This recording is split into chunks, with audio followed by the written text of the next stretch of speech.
откровения о церкви и о врагах церкви. Мы с вами говорили о том, что такое церковь. И о церкви много мы читали. Мы слышали много различных мужей Божьих. И изучая Писание, мы как-то имеем представление, что такое церковь, кто такой церковь. И говоря о церкви, мы видим многогранность определения церкви. И все это правильно. Все это правильно. Но откровение о церкви и о врагах ее, мы с вами подходили к тому, чтобы понимать церкви с другой стороны, со стороны врагов. Что же церковь делает, к чему Бог призвал церкви, что у нее появились враги. И с этой точки зрения мы говорили о том, что у церкви есть много врагов. Но в это рассуждение мы ограничились говорить больше всего о троих. Главные враги церкви. Это стратегические враги. Конечно, враг церкви – это сатана или любое творение, которое против этого. Против того, что делает Бог. Или даже против самого Иисуса. Но мы говорим о стратегических врагах. И мы с вами говорили в первую очередь о врагах, которые в лице первый враг, кто это был? Мир. Что мир – это враг церкви. Потому что церковь – это как тело. Это тело Христа. Тело Сына Бога, живого. И всякое тело, которое не имеет духа, это тело мертво. Итак, поэтому Дух Святой есть Дух, который оживляет тело, и поэтому это тело, которое оживлено Духом Святым, назван церкви. С другой стороны, мир – это тело. Мир – это не совокупность людей. Нет, это система. Система мирская становится плацдармом, через который или на основании чего дьявол действует. Мир имеет дух. Мир – это как тело, и внутри тела, поскольку мир живой, значит, кто-то оживляет этот мир. Поэтому Павел говорит, мы не приняли дух мира, но мы приняли дух Божий. Аминь. И мы с вами говорили о том, что мир атакует церкви хитростью. Мир не бросается на церковь, но мир как бы внедряется в церкви. И часто у мира получается, у духа мира получается, потому что прежде мы стали христианами, мы всегда жили где? В мире. И мы вышли из мира. Поэтому мир очень близок к нам.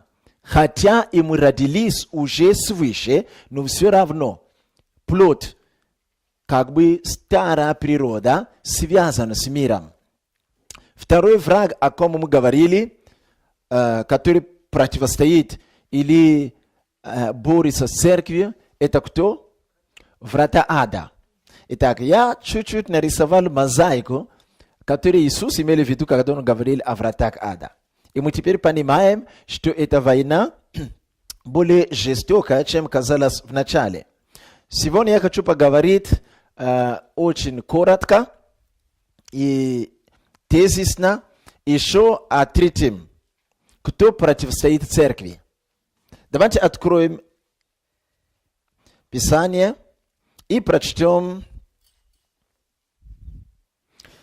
Евангелие от Луки, 16 глава. Мы читаем с 13 стиха.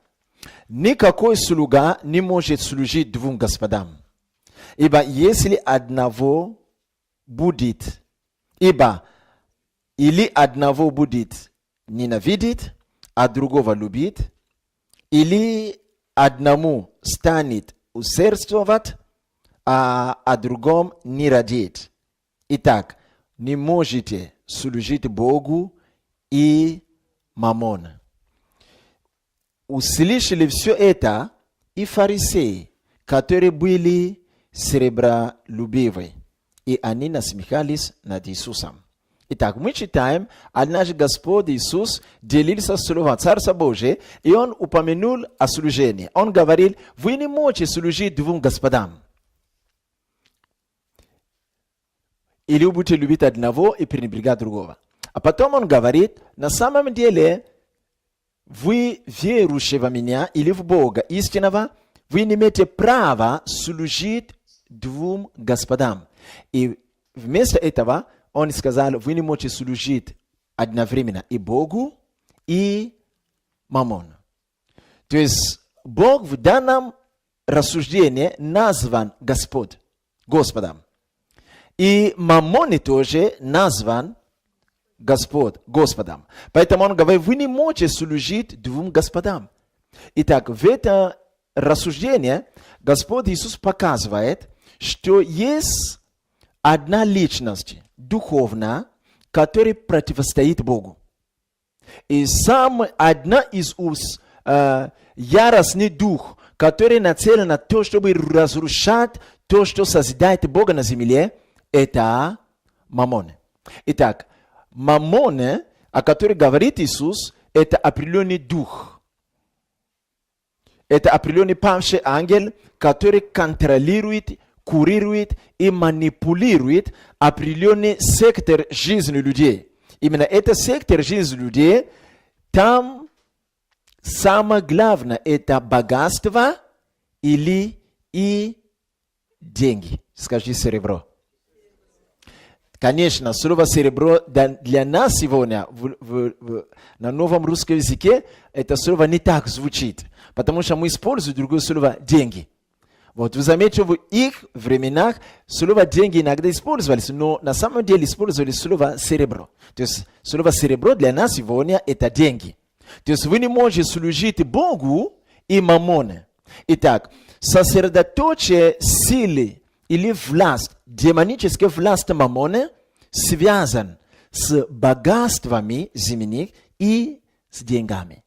Учитывая, что деньги или серебро на их языке в то время, это эквивалент всех богатств. Да? Потому что раньше, в античности, люди могли сказать, я богат верблюдами. Другой, я богат картошками. Кто-то хочет иметь молоко верблюжье, кто-то хочет иметь картошки, они что делали? Менялись. Вот. Но прошло время, у людей появилась мысль, когда иметь что-то, которое будет эквивалент всему. Это деньги. Поэтому, имея деньги, я могу купить. На самом деле, купля-продажа – это всего лишь обмен. Я могу обменять деньги на доллар. Я могу обменять деньги на одежду. Да? Я даю тебе деньги, ты даешь мне Библию. Ну, книгу. Я даю кому-то деньги на рынке, я иду, да, мне дают молоко. Я иду в магазин, даю деньги, мне дают то, что я хочу, картошки. То есть это становится центральный эквивалент многочисленных богатств. Поэтому, говоря о богатстве, центральный суть богатства именно в материальном мире – это деньги. Мы не знаем, через Бог даст жизнь, мы не знаем, 100 поколений после нас, может быть, у них что-то другое появится. Мы не знаем. Но на сегодня и в то время, когда Господь Иисус говорил, серебро или деньги было центральный эквивалент всех богатств. Итак, мамон – это дух, который противостоит Богу. Именно этот дух сосредотачивает свои силы на материальное богатство, на деньги.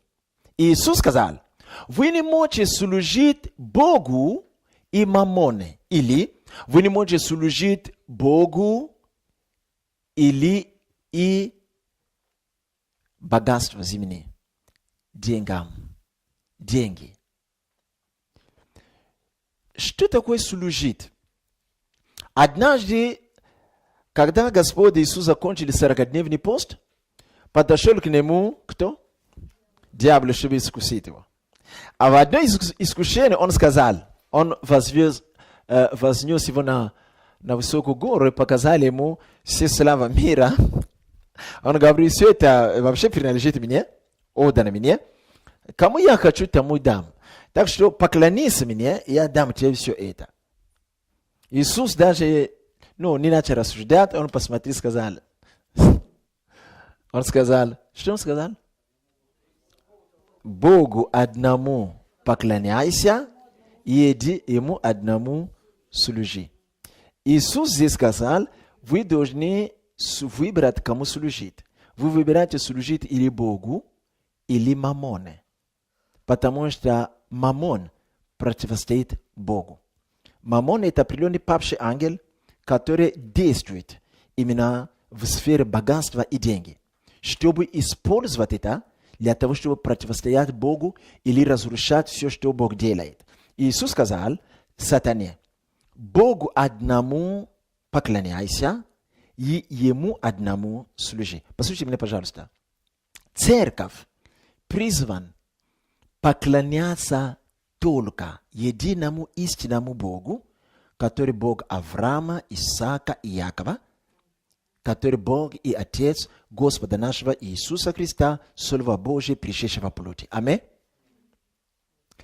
И только Ему одному надо служить. Когда вы посмотрите от бытия, и более выражено в исходе, вы заметите, что когда Бог говорит, Он использует слово «служить», «поклоняться» и «служить». Поклоняться и служить. Богу одному поклоняться, Ему одному служить. Служение всегда идет следом за поклонением. Невозможно, не все, что мы служим, или чему мы служим, мы поклоняемся. Но если мы чему-то поклоняемся, мы обязательно будем этому служить. Я повторю это. Не все, чему мы служим, мы поклоняемся. Но если чему-то поклоняемся, мы обязательно будем этому служить. И Иисус сказал, Богу одному поклоняйся, и Ему одному служи. Служение всегда идет за поклонением. Иногда люди ищут служить Богу, но сначала не учатся правильно поклоняться Ему. Поэтому можем служить Богу, которого мы не знаем. Есть опасность того, если мы служим Богу, которого мы знаем, мы можем служить не истинному Богу и не знать это. Где у нас ориентир, что служение, которое я совершаю год за годом, действительно я служу этим Богу. Это ориентир связан с поклонением. Если у поклонения я не имею глубокое внутреннее свидетельство от Него, то у меня не будет правильный ориентир. То, что я буду делать как служение, действительно ли Бог это будет принимать? Не все, что мы служим, поклоняемся. Но все, чему мы поклоняемся, будем этому служить. Итак, мы должны сначала ориентироваться на служение, на поклонение, которое выведет нас к служению. Сегодняшняя церковь в некоторых странах побуждаем тем, что служит Богу. Но мы не изучаем сферы поклонения Богу. Поэтому неудивительно, что человек может служить мамоне в церкви, не зная, что он служит мамоне.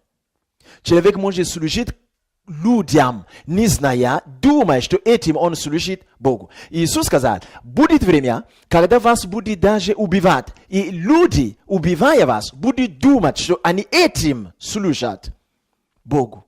Как помочь им? Надо вернуть их к поклонению.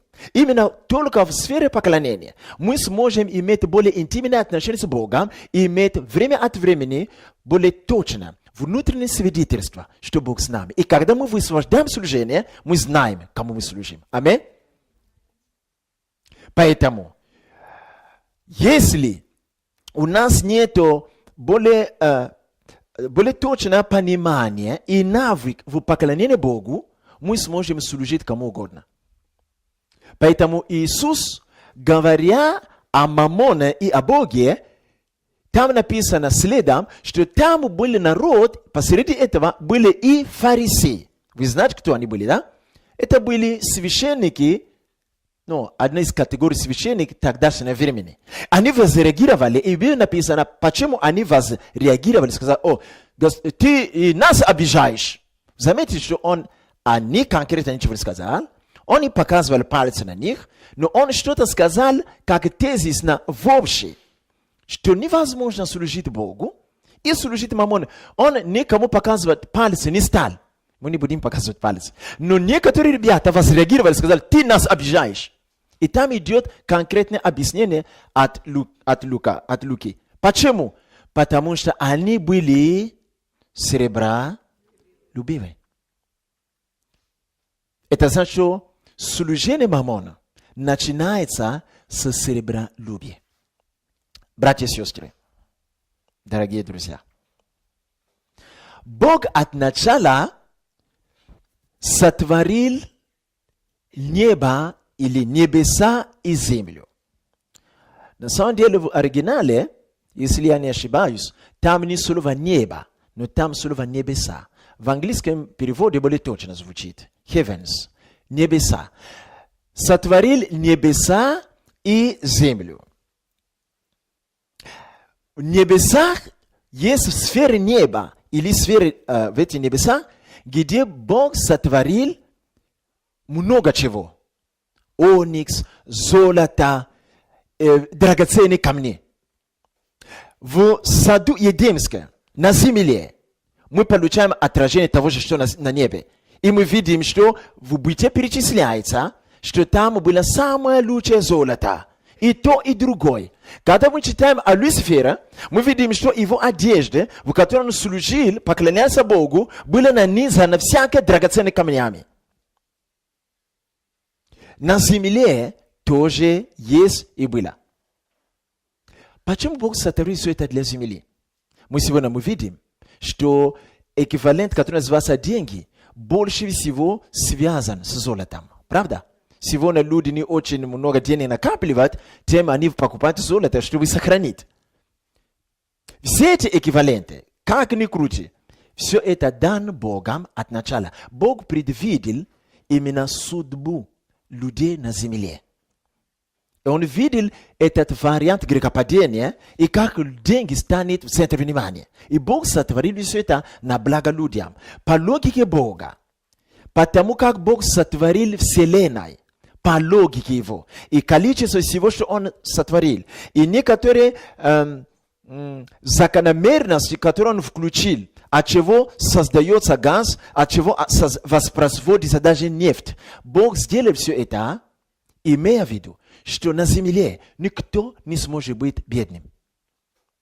Все на всех будет хватать. Как бы люди не размножались, Бог, мудрый Бог, Он предвидел будущее жизни людей до конца. И Он соизмерил все. У Него ничто не убивает, не прибывает. Поэтому мы читаем, во времена Соломона в Израиле золото и серебро было равно песок, грязью. Они ходили. Куда это золото делось? Куда это серебро делось? Мы живем здесь, и нам кажется, что нету серебра, нету золота, где-то у кого-то. То количество, которое было, оно воспроизводится еще. До сегодняшнего дня есть некоторые места, где ищут золото. Золото находят. То есть, если находят новое золото, значит, это еще не находили. Если они вытаскивают и приносят в нашу жизнь, это значит, что прибавляется к тому, что уже находили. К тому, что крутится в оборот. Значит, становится больше. Если нефть заканчивается в одном месте, сегодня наука это доказывает, в другом месте они находят. Кажется, что невозможно, они не могут закончиться.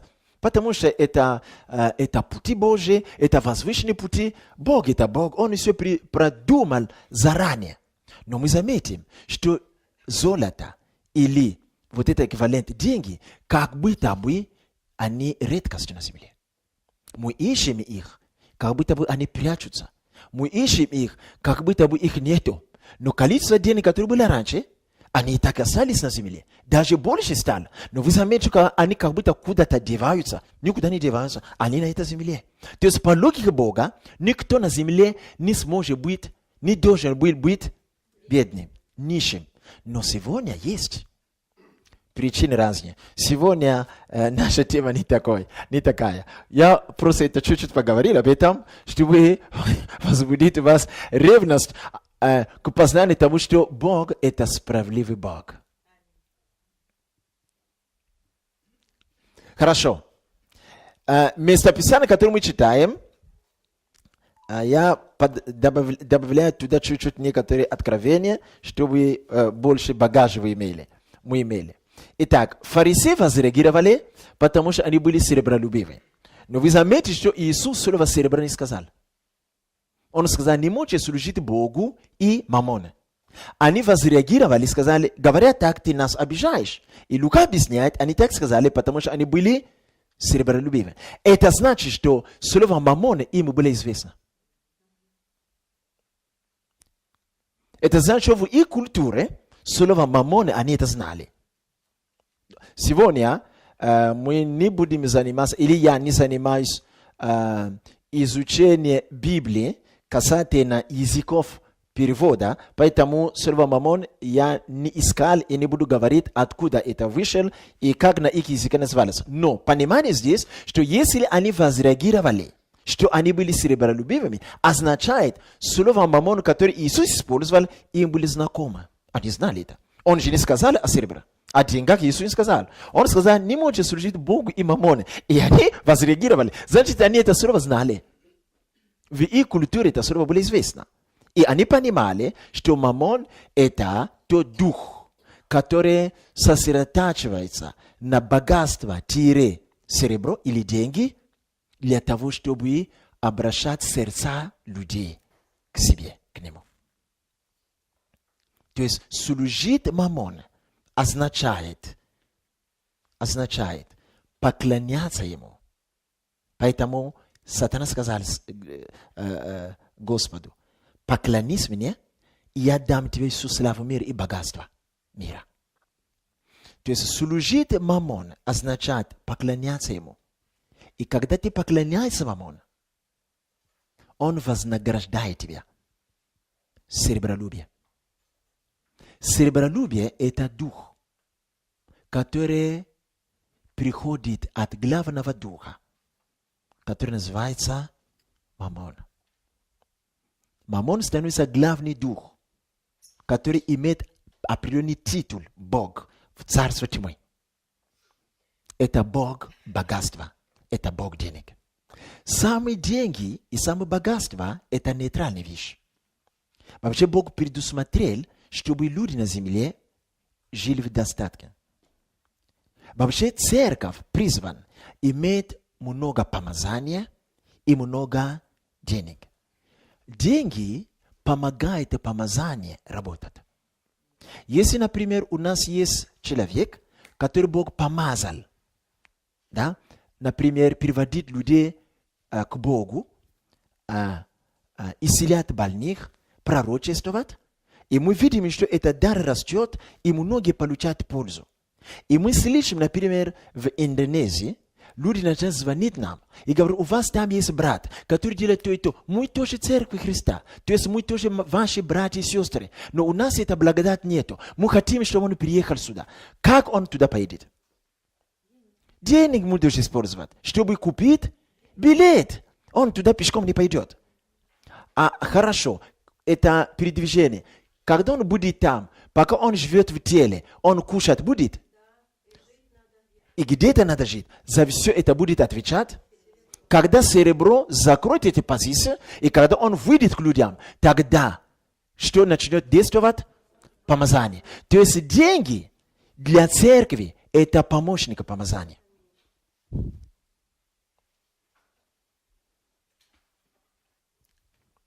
Деньги – это помощника помазания. Поэтому некоторые церкви не могут много чего делать, не потому что у них нет помазания, потому что у них нет денег. Кто-то показывает на меня пальцы. Я ответ не причем. Да. Я вам говорю правду.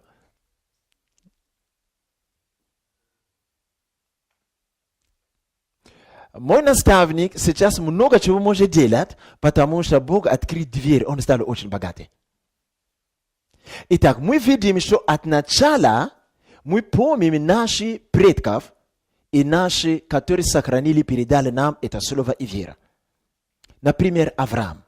Авраам был очень богатый и поклонялся и служил Богу. Кого еще вы знаете, который был очень богатый? Иов был очень богатый, поклонялся и служил Богу. Кого еще вы знаете? Яков был богатый, поклонялся и служил Богу. И мы можем найти в Библии очень много людей. Давид был очень богатый, помазанника Божия поставлен высоко. Так написано в Библии о нем. Высоко и в помазании, и в деньгах. Он поклонялся со страхом Божьим и служил всегда Богу. Кто вам сказал, что если человек будет богатый, он начнет служить мамону? Не надо, чтобы церковь была богатой, иначе фокус поменяется. Они начнут только о деньгах говорить, только деньгам служить, у них много денег будет, у них будет свобода, захотят то купить, все. Скоро забудет о постах, о молитвах, о служении. Глупости. Дело не в том, имеют ли они деньги или не имеют. Дело в том, насколько они укореняются в поклонении.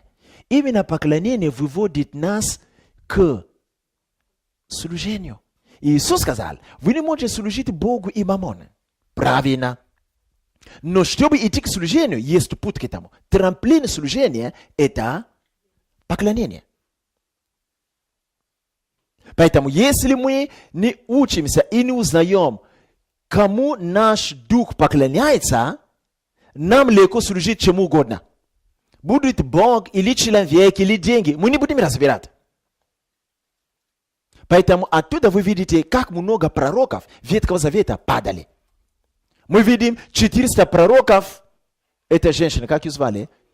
Изавель. 450 Дубравой. Написано, они ели и кормились у стола Изавели. То есть, они не заметили, что они стали заниматься человекоугодием, потому что она начала заботиться о них. И мало-помалу они потеряли ориентир. Почему? Фокус поклонения они сбили с пути. И поэтому, продолжая служить, они думали, что они продолжают служить Богу. На самом деле, они уже давно начали служить Богу, который были за Изавель. То есть, Валу и Астерте. То есть, дело не в самом служении, а дело в поклонении. Скажи поклонение. Поэтому в Библии Бог и Господь Иисус часто говорит об этом. Богу одному служи, Богу одному поклоняйся, и Ему одному. Все, которые ревнуют о служении, равно как и мне самому. Давайте будем всегда заботиться о том, кому мы служим. В воскресенье я чуть-чуть поделюсь с церковью о том, что такое поклонение. Кому мы поклоняемся? Кому мы служим? Сначала поклонение. И поклонение ведет нас к служению. Если у нас нет ориентира поклонения, не получаем в поклонении достаточно внутреннего свидетельства, что истинный Бог с нами, не торопись служить. Ты можешь служить чему угодно. Надо служить Богу, который ты знаешь. И мы можем получать знания и утверждения от Него именно в поклонении. Поклонение – это прежде всего не песнопение. Об этом поговорим в воскресенье.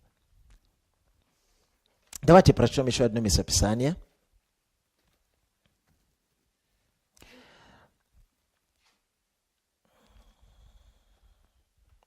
Откровение, 3 глава, я читаю с 14 стиха. «И ангелы Лаодикийской церкви напиши, так говорит Аминь, свидетель верный и истинный, начало создания Божия. Знаю твои дела.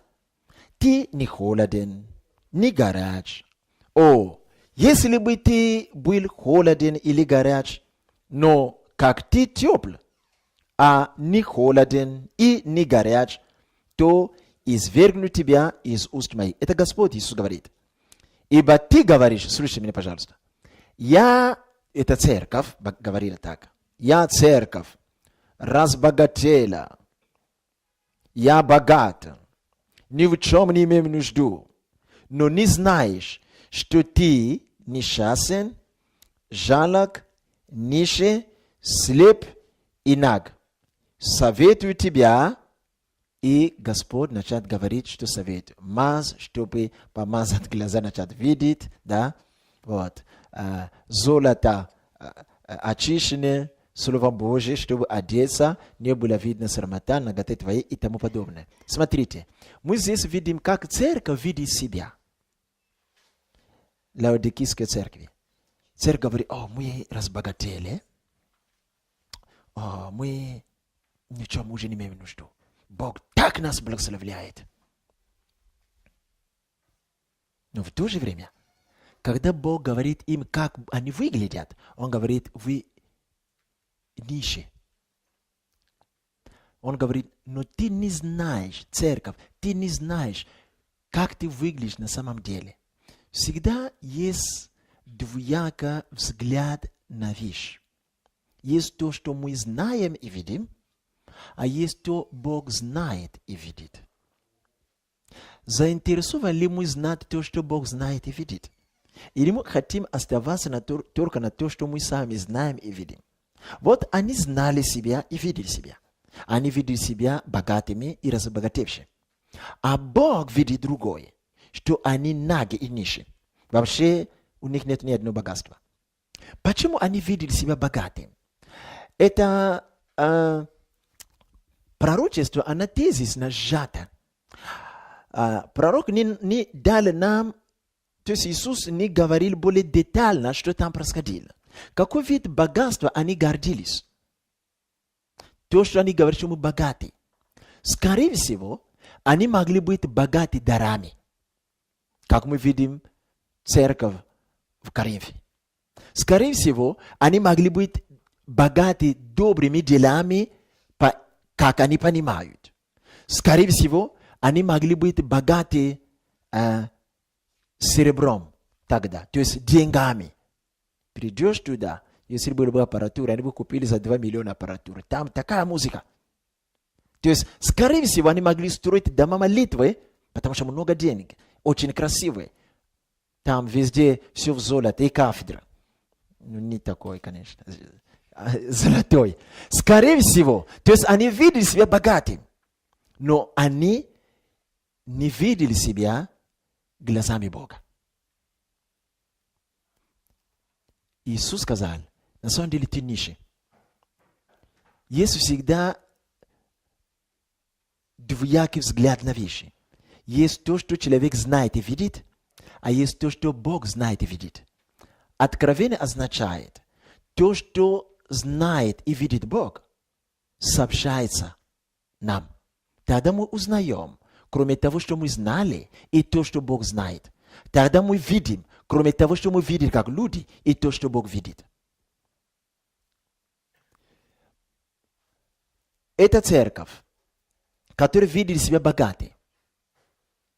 И Иисус говорит, эта церковь стала теплой. Они уже не горят служение Богу. Это означает, что-то произошло именно в поклонении. Фокус поклонения изменился. скорее всего, они стали серебролюбивыми.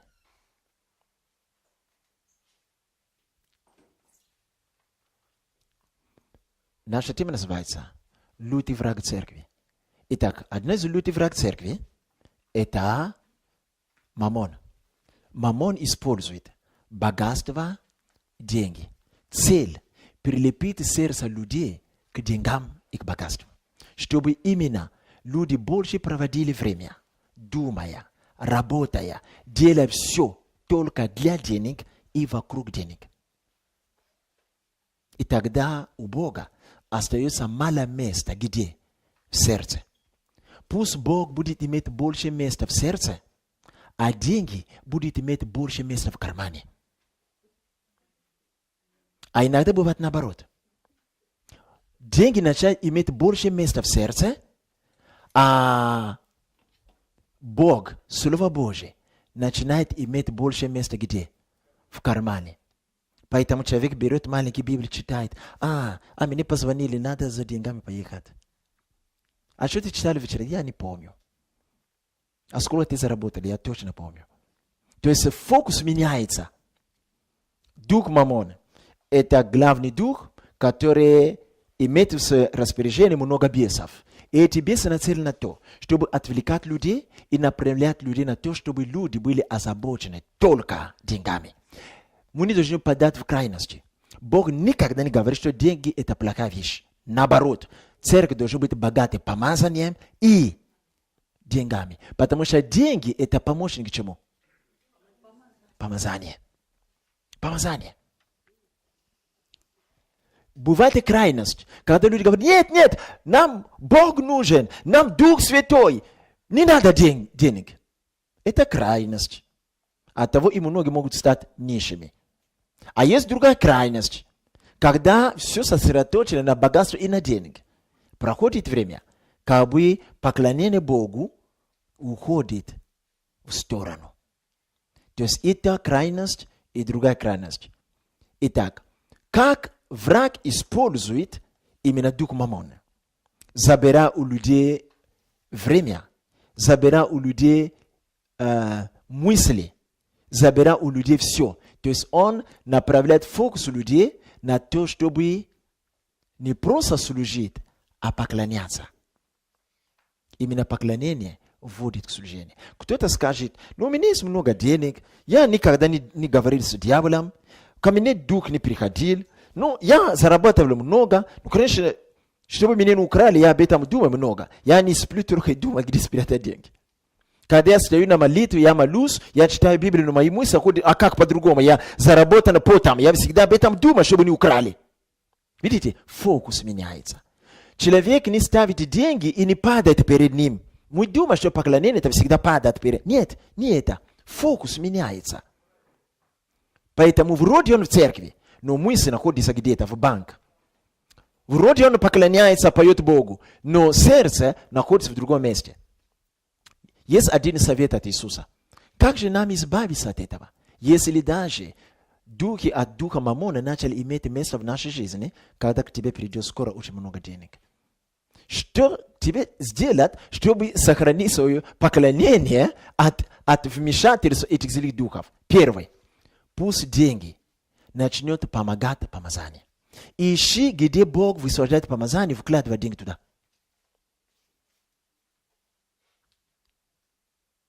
Или твори милосердие.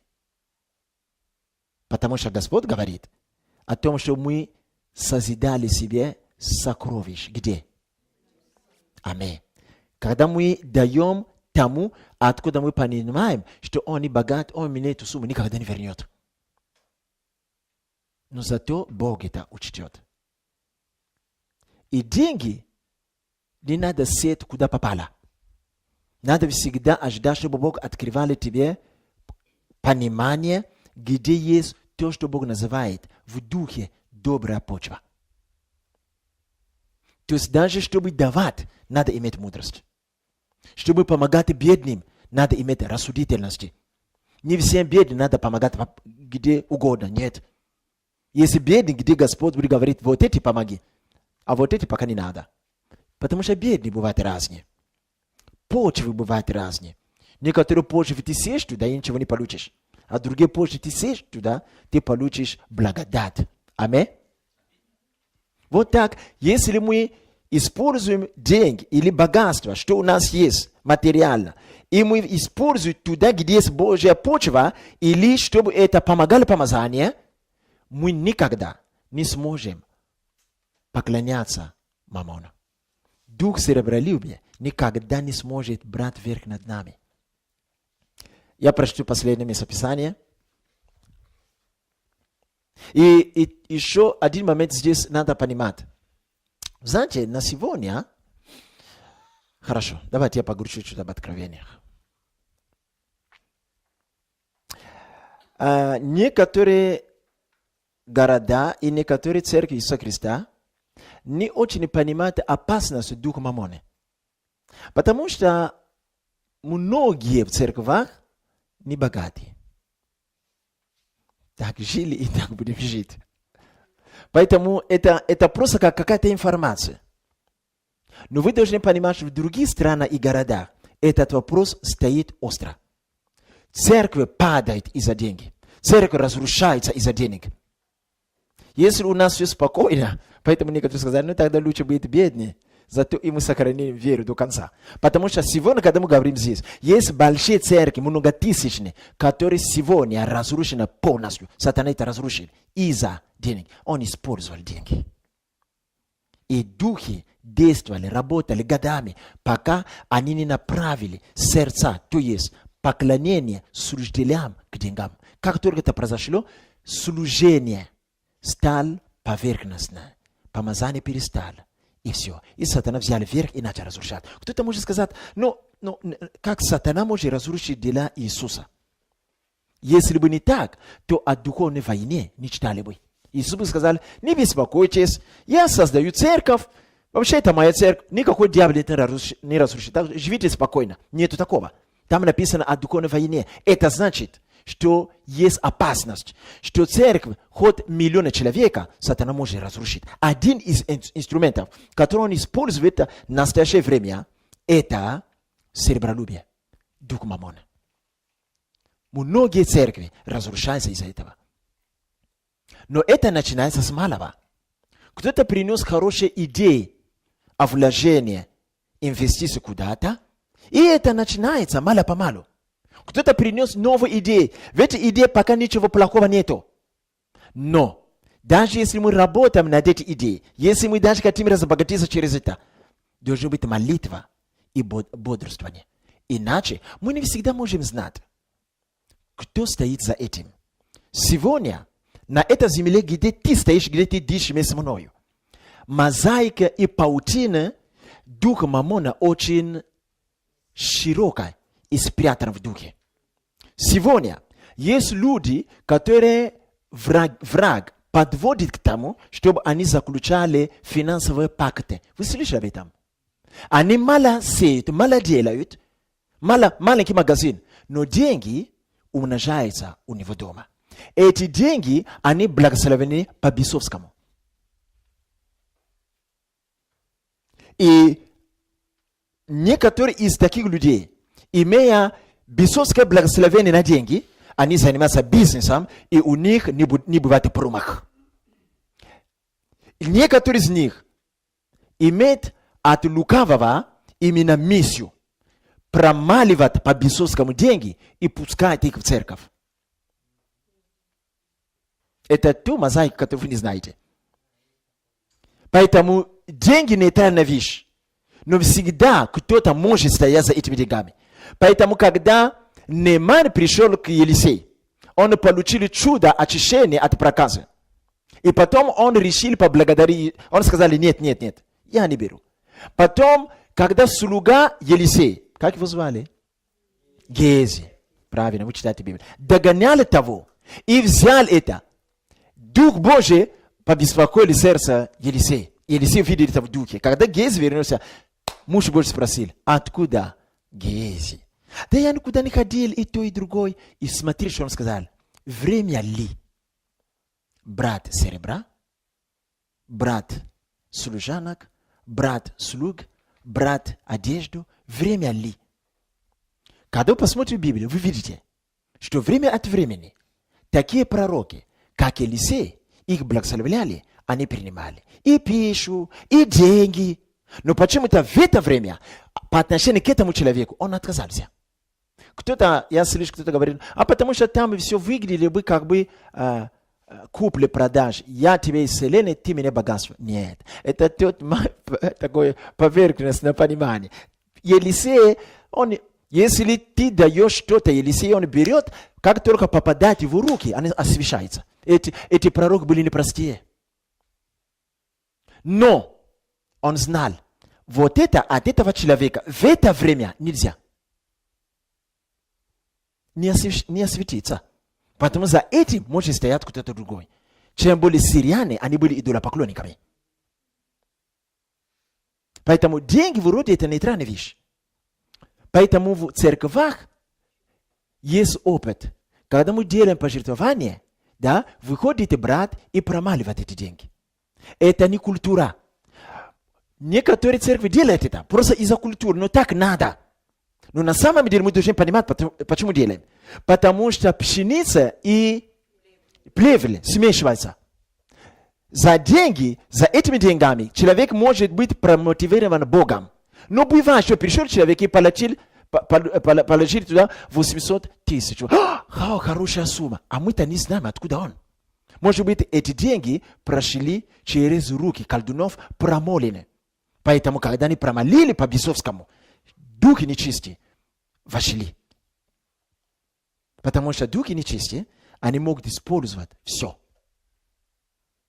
И поэтому люди берут деньги, не промолив, не призвав кровь Иисуса, особенно в церкви, начинаются проблемы. То серебролюбие, то там начинает конфликт внутри церкви из-за денег, то долги умножаются, и начинается скандал в церкви, разделение, падение и тому подобное. И такие деньги, когда они попадают в церкви, если служители получают зарплату от таких денег, не промолен, не освящено. Когда деньги попадают в руки, эти деньги как бы побуждают тебя, да, приобрести что-то неполезное или что-то греховное. Эта мозаика очень сложная. Мы должны молиться всегда за деньги. Потому что сегодня деньги или это инструмент в руках Бога, или это инструмент в руках дьявола. Да, иногда какая-то часть бывает нейтральная. Шел на работу, поработал, получил, купил мясо и сожрал. Ну, бывает такое. Я шучу. Бывает такое. Но, если мы чуть-чуть углубимся именно в духовные битвы, которые происходят на земле, Бог использует деньги для того, чтобы деньги помогали что? Чему? Помазание. А сатана использует деньги, чтобы разрушить церковь. Поэтому Иисус сказал, вы не можете служить Богу и одновременно. Иначе получится, что одного вы оставите, и другое будете действительно поклоняться. Почему? Потому что дух Мамон конкурирует с Богом. Поэтому дух Мамон будет много чего делать, чтобы обращать сердца людей, чтобы люди становились серебролюбивыми. Как только серебролюбие входит в церковь, помазание утихает. Помазание нуждается в помощи, в помощника, по имени деньги. Но если эти деньги связаны с серебролюбием и с мамоном, они арестуют это помазание. Поэтому человек, который действует помазание, он начинает больше использовать денег, нежели